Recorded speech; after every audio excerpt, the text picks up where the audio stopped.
शिव का वो क्रोध जिससे नंदी भी डर गए। ये कथा केवल क्रोध की नहीं, प्रेम, अपमान और दिव्य संतुलन की है।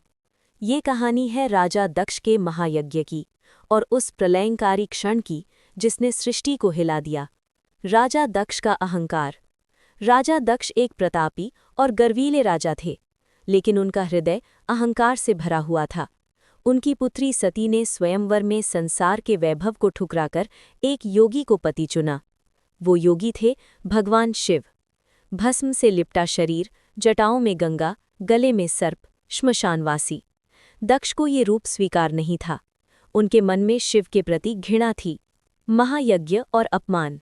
एक दिन दक्ष ने भव्य महायज्ञ का आयोजन किया। देवता, ऋषि, गंधर्व सभी को आमंत्रण भेजा गया, परंतु शिव को नहीं। जब सती को ये ज्ञात हुआ तो उन्होंने बिना निमंत्रण ही पिता के यज्ञ में जाने का निश्चय किया। शिव ने उन्हें रोका, पर सती का हृदय पिता से मिलने को व्याकुल था। यज्ञ स्थल पर पहुंचते ही सती ने देखा, न शिव के लिए आसन, न सम्मान, न आदर। और तभी दक्ष ने सभा के मध्य शिव का अपमान करना शुरू कर दिया। कटु वचन, तिरस्कार और उपहास। पति का अपमान सती से सहन न हुआ। उनकी आंखों में अश्रु थे, पर स्वर दृढ़ था।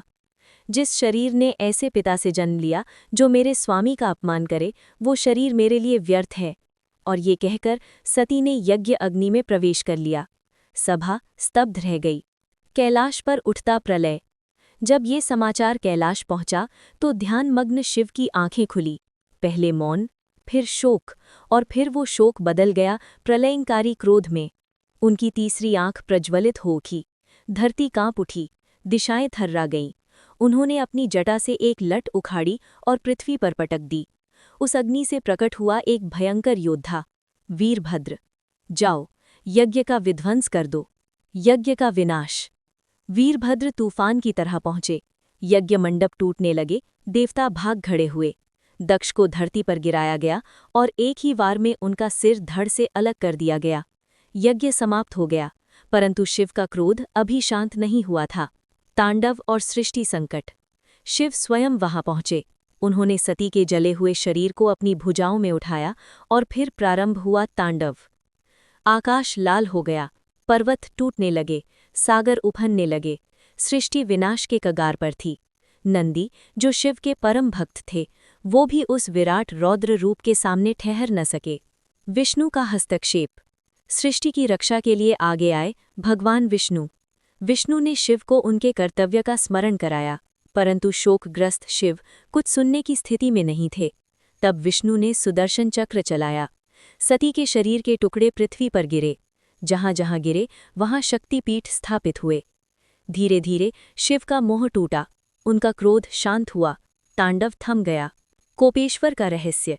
मान्यता है कि जिस स्थान पर शिव का क्रोध शांत हुआ, वही स्थान आज महाराष्ट्र के कोल्हापुर के निकट स्थित है। कोपेश्वर महादेव मंदिर। कोपेश्वर अर्थात वो ईश्वर जिनका कोप शांत हुआ। इस मंदिर की सबसे अनोखी बात यह है कि यहाँ गर्भगृह में शिवलिंग के सामने नंदी नहीं है, क्योंकि कथा कहती है उस दिन नंदी भी उस प्रलयंकारी क्रोध के सामने जाने का साहस न कर सके। विष्णु ने आगे बढ़कर शिव को शांत किया, इसीलिए यहाँ नंदी के स्थान पर विष्णु की प्रतिमा स्थापित है। ये कथा हमें सिखाती है, अहंकार विनाश लाता है, प्रेम बलिदान देता है, और क्रोध यदि संतुलित न हो तो सृष्टि को हिला सकता है। हर हर महादेव।